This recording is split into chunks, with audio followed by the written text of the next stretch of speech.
Então, quando eu devo interromper o suporte não invasivo? Quando eu tenho que bater o martelo e falar, chega, ele não tem mais condições de manter o suporte não invasivo e ele necessita de uma ventilação invasiva. E aí? Esse fluxograma é um fluxograma que foi publicado aí pelo grupo do Einstein no ano de 2020 e foi um fluxograma que eu adorei e que, enfim, achei prático e fácil de entender. Então vamos lá, o paciente com insuficiência respiratória, né, com COVID-19, ele tem indicação iminente de ser entubado? Se sim, óbvio, ele precisa ser entubado. Se não, ele tem alguma contraindicação para o uso de ventilação não invasiva? Se sim, ele deve ser entubado. Se não, eu vou testar a VNI nele por no mínimo 30 minutos. Como foi a resposta? Ele tolerou a interface, teve melhora do padrão respiratório, com frequência respiratória menor que 24, saturação periférica de oxigênio maior ou igual a 94%, com FO2 menor ou igual a 50%. Se sim, eu mantenho ventilação não invasiva e reavalio esse paciente a cada hora. Se não, ele também deve ser imediatamente entubado. Então, eu enfatizo aqui que qualquer terapia não invasiva, ela tem uma indicação e ela deve ser avaliada criteriosamente. A VNI é uma delas. Se o paciente não respondeu à terapia, ele deve ser prontamente entubado.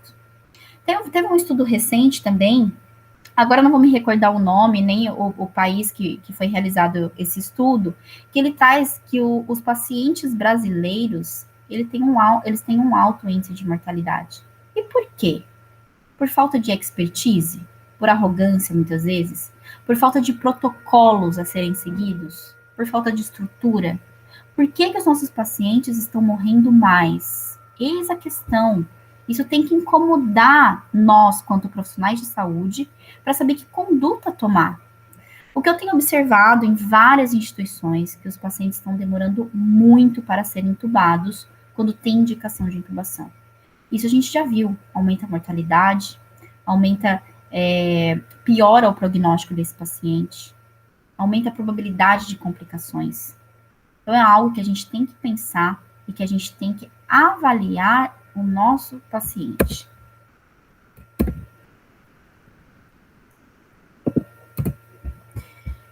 Esse estudo, então, validou um score para avaliar a falha da ventilação não invasiva, que é o score RACOR.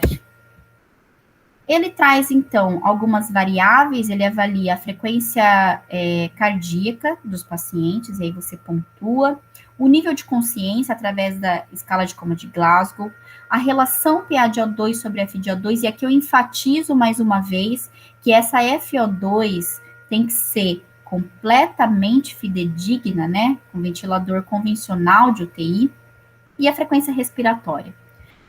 Você pontua o seu paciente, e se ele tem um RACOR maior do que 5 em 1 hora de VNI, significa o quê? Que essa terapia foi um insucesso, que houve falha da ventilação não invasiva. E nesses casos, o paciente tem que ser prontamente entubado. Esse estudo mostra, inclusive, que os pacientes que foram entubados tardiamente, eles tiveram maior probabilidade de evoluir em óbito. E com relação à avaliação de falha do catéter nasal de alto fluxo? Esse estudo também validou o score ROX, que é o que a gente tem usado aí para o catéter nasal de alto fluxo.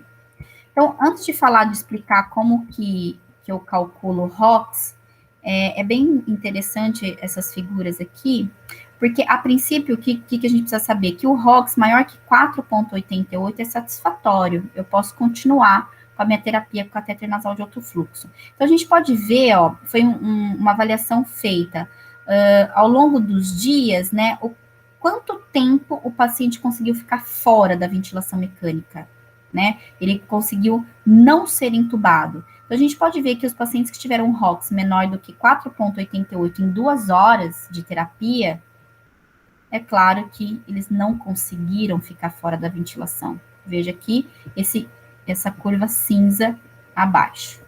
Após 6 horas, veja como piora. Aí que ele não consegue mesmo ficar fora da ventilação invasiva, precisa ser entubado.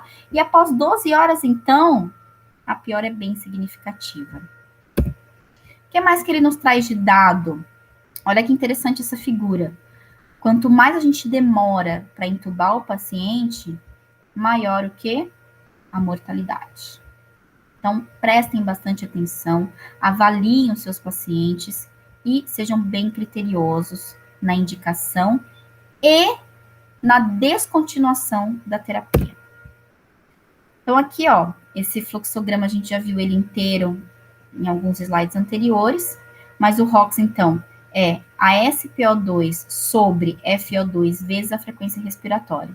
Os valores maior que 4,88, sucesso de catéter nasal de alto fluxo, a gente mantém o paciente no catéter nasal de alto fluxo. Os valores intermediários eu posso usar como terapia de resgate a VNI, como a gente já viu. Em caso de insucesso, o paciente deve ser entubado. E os valores baixos, né, menor do que 4,88, e aqui ele coloca os valores de corte, né, em 2 horas, menor do que 2,85, em 6 horas, menor do que 3,47, em 12 horas, menor do que 3,85, esse paciente também precisa ser entubado. Retirar o catéter nasal de alto fluxo e ser entubado. Essa autofigura, ela explica, né, um pouco mais detalhado essa questão do valor de corte aí, do ROX, né? Então, quando o paciente apresenta o valor inferior ao corte, ele deve ser entubado. Quando ele está no intermediário entre o valor mínimo e o valor máximo, pode ser mantido ainda no catéter nasal de alto fluxo, mas aumentar os parâmetros desse catéter e reavaliar depois de 30 minutos, né, a necessidade ou não de intubação.